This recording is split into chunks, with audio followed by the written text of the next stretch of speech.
యేసుక్రీస్తు ఆయన తన తండ్రి చేత రక్షణ కార్యము చేయి నిమిత్తము ఈ లోకానికి వచ్చాడు.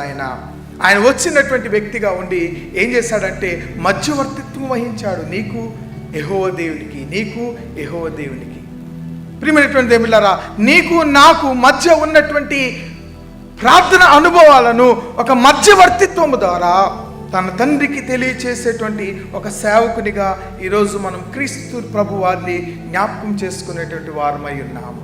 మధ్యవర్తిత్వం వహించటము, రక్షణను కలిగించటము, సృష్టికర్తగా మన ఉద్దేశములను దేవునికి తెలియపరచటము కుమారుడి యొక్క బాధ్యతగా మనం జ్ఞాపకం చేయబడుతున్నది. మన జీవితంలో మనం ఒకసారి పరిశీలన చేసుకుందాం. ఈ లోకంలో కూడా సేవకులు మనకు కనబడుతుంటారు, పనివారులు కనబడుతుంటారు. ఒక యజమాని దగ్గర ఒక సేవకుడు ఉంటాడు, ఒక ఉద్యోగస్తుడి దగ్గర ఒక సబార్డినేట్ ఉంటాడు.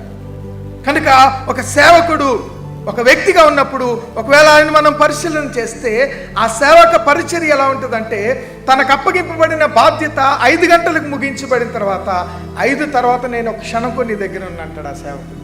ఆ యజమానితో మాట్లాడేటప్పుడు నా టైం అయిపోయిందండి, నేను ఇంటికి వెళ్ళిపోవాలని అంటాడు. ఈ ఇహలోక సంబంధమైన సేవకులకు టైం లిమిటేషన్ ఉంటుంది. లేకపోతే ఇహలోక సంబంధమైన సేవకులకు వారి పని భారము ఎక్కడి వరకు అక్కడి వరకే లిమిటేషన్ ఉంటుంది. కానీ మన సేవకునిలో ఉన్న ప్రత్యేకత ఏంటో తెలుసు. ఈ లోక సంబంధమైన సేవకుల వల్లే కాదు ఆయన ఒక స్పెషల్. ఆయనలో ఉన్న స్పెషాలిటీ ఏంటో తెలుసా? టైం లిమిటేషన్ లేదు. మనలను ఆయన చూడాలన్నప్పుడు, ఆయన మనల్ని ఆదుకోవాలన్నప్పుడు ఆయనకి టైం లిమిటేషన్ లేదు. ఆయన మనల్ని దీవించాలనుకున్నప్పుడు ఒక నియమము, ఒక నిబద్ధత లేదు.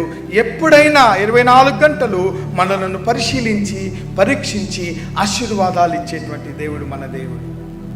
కనుకనే ప్రియమైన దేవుని బిడ్డలారా, మనమైనా నిద్రపోతాము కానీ ఆయన కునుకడు నిద్రపోడు, నిన్ను కాపాడువాడు అని కీర్తనలో 23వ కీర్తన మనకు జ్ఞాపకం చేయబడుతున్నది.